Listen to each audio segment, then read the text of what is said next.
I will focus on the so-called Madden Committee, the Madden Committee investigation, which was a U.S. congressional investigation in 1952 into the Katyn crime. Roosevelt had sent George Earl, who was his special emissary to the Balkans, he had sent George Earl to investigate Katyn, to find out what had happened. Now, George Earl concluded in a report to Roosevelt that the Soviets were actually responsible for the massacre. However, in a private conversation between George Earl and President Roosevelt literally says, "No, George, that's just not true. It can't be true. The Germans didn't really do it." When George Earl later asked basically whether he could publicize his findings, President Roosevelt firmly said no. He actually even issued a written order to desist to George Earl, and later basically had George Earl transferred to American Samoa for the remainder of World War II. Now, as punishments go, spending a couple of years in a tropical island does not sound very harsh to me. Nonetheless, George Earl was really eliminated from this situation. All of this shows that the United States, as well as Great Britain, had significant information to indicate that the Soviets were indeed responsible for the Katyn killings. Yet, at the time, because of fear of alienating the Soviet Union during World War II, the United States, as well as Great Britain, chose to publicly disavow this information and to officially blame Germany. Now, fast forward to 1950, 1951. The political climate in the United States had changed significantly. The Soviet Union, which had been a powerful ally, a friend during World War II, certainly towards the end of World War II, had turned into a powerful enemy. This is now the height of the Korean War, the Cold War. We had McCarthyism here in the United States.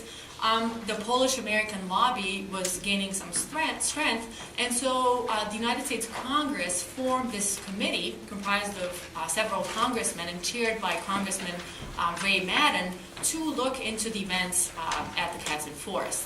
Now, the Madden Committee actually spent a significant amount of time looking into this.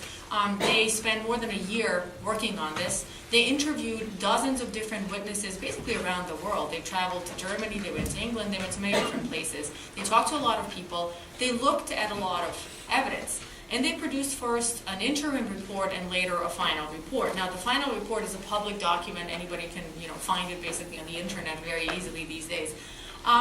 It's interesting to note the Madden Committee requested, they asked several governments as to whether they would cooperate with the investigation. The Soviet Union obviously declined, and so did Poland at the time. Now, of course, the Polish government at the time was under huge influence of the Soviet Union. This is the Cold War. The Polish government certainly did not have much autonomy at the time to stand up to the Soviet Union and say, actually, no, we're going to work with the Madden Committee.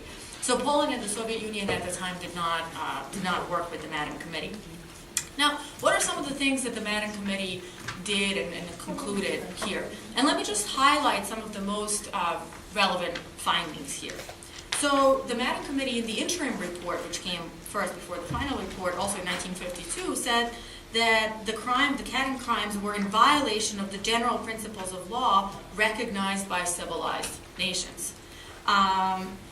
It's a very significant finding, and it's pretty amazing that really nothing significant happened after this until many, many decades later. Another finding of the Madden Committee, it says, it is apparent that American authorities knew of the growing tension between the Soviets and the Poles during 1942-1943, and they likewise knew about the hopeless search for the Polish officers. But at the time, all of these factors were brushed aside on the theory that pressing the search would irritate Soviet Russia and thus hinder the prosecution of the war to a successful conclusion. That's also another official finding of the Madden Committee. Now, finally, the Madden Committee recommended, in its sort of ultimate finding recommended that the matter be referred to the International Court of Justice and that the World Court should now follow and investigate these matters. Now, the political will at the time was lacking, and nothing was really done. I'll come back to this in just a second. Let me just mention some of the important witnesses that testified before the Madden Committee. One of which was Major General Bissell. Now, Major General Bissell was the individual who had destroyed the so-called Van Vlaag report in 1945. Now, General Bissell appeared before the Madden committee and attempted first to defend this claim that he had somehow transferred the event live report to the State Department. Now, the Madden committee does not come out and say he lied about it, but they basically say, we conclude that he was mistaken in this statement that he had transferred the report to the State Department, basically concluding, no, actually he had destroyed the report. And General Bissell actually testified before the committee and said, in a sense, I was right to destroy this report because at the time, Russia, the Soviet Union rather, was an important ally, and I could not risk embarrassing us or embarrassing them. We really needed them for the end of World War II. We wanted to involve them in this effort to fight Japan to the end, and so I destroyed the report. And he doesn't really say I was right, but ultimately, if you read between the lines, that's essentially his claim. Now, another very important witness that the Madden Committee, who testified before the Madden Committee, was actually Justice Jackson. So John Barrett spoke at length about Justice Jackson, and Bill Shavis had also mentioned Justice Jackson.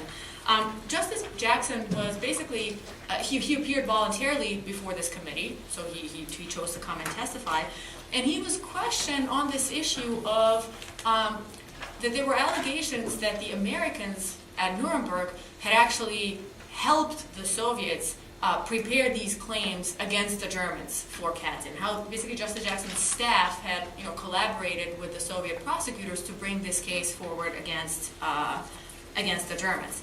And Justice Jackson basically says, no, I didn't do anything. We didn't purposely do anything. And then when questioned on whether if he had been provided direct information about the Soviet responsibility for Katyn, he responded the following. He said, of course, any information would have been helpful.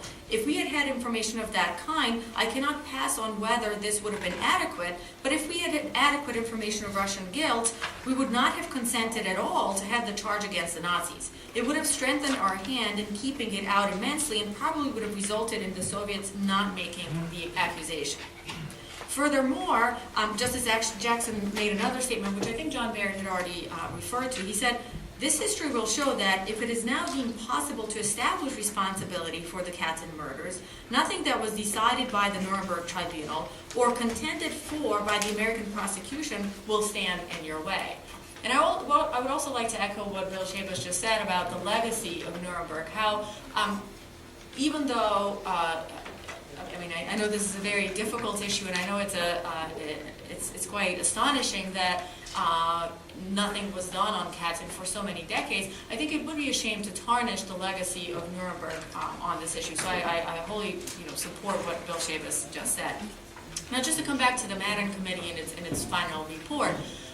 So despite the fact that there was this conclusion there how the issue should be referred to the International Court of Justice, that basically the Soviets were responsible, nothing was ever done about this. Why? Well, at the end of the investigation, the political will to do anything was lacking basically anywhere. At the end of the Korean War, there was somewhat of a thawing between the U.S. and Soviet relations. So diplomatically speaking, obviously bringing this up would have been embarrassing.